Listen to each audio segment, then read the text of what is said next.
د چمن بارډر د اوږدې مودې بندیز له امله زرګونه کورنۍ له اقتصادي ستونزو او بېروزګارۍ سره مخ شوي دي. اوس وفاقي او د بلوچستان حکومت په ګډه د دغو ستونزو د کمولو لپاره یو نوی ګام پورته کړی او پریکړه کړې چې د چمن 1500 بېروزګاره ځوانان به د کار لپاره بیروني هیوادو ته ولیږي. په همدې موخه د چمن ډیپټي کمشنر دفتر ته د سلګونو ځوانانو ورتګ روان دي. زرګونه هیلهمندو ځوانانو د خپل درخواستونه جمع کړي او د نوملیکنې شمیرې ورته ورکول شوي دي او د انتخاب بهیر هم پیل شوی چې پکې د هغوی تعلیمي اسناد، پاسپورټونه، تخنیکي مهارتونه او کاري تجربې کتل کیږي.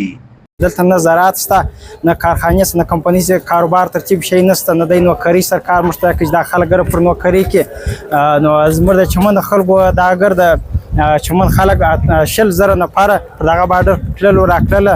هر سړي خپل کار، ما خپل پرزپاټ کار ما خپل کاوه چې اوس زه خپله د 8 میاشت کې زه بېروزګاره یم، زه هلته زه نه یم تللی. ځوانان وایي د چمن بارډر د بندېدو د سیمې اقتصاد سخت اغېزمن کړی او ګڼ شمېر خلک یې له عده څخه بې برخې کړي دي. هغوی د حکومت د دې اقدام هرکلی کوي خو غوښتنه لري چې د انتخاب ټوله پروسه دې شفافه او د میرټ پر بنسټ ترسره شي.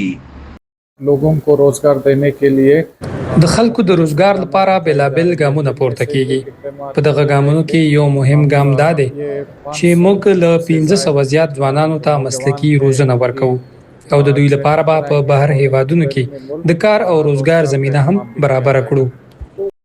د چمن سلګونه ځوانان هیله لري چې د دې پروګرام له لارې به د کار نوي فرصتونه ترلاسه کړي.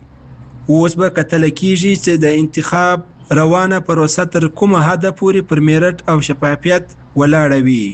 نعیمه چکزی، شال نیوز، چمن.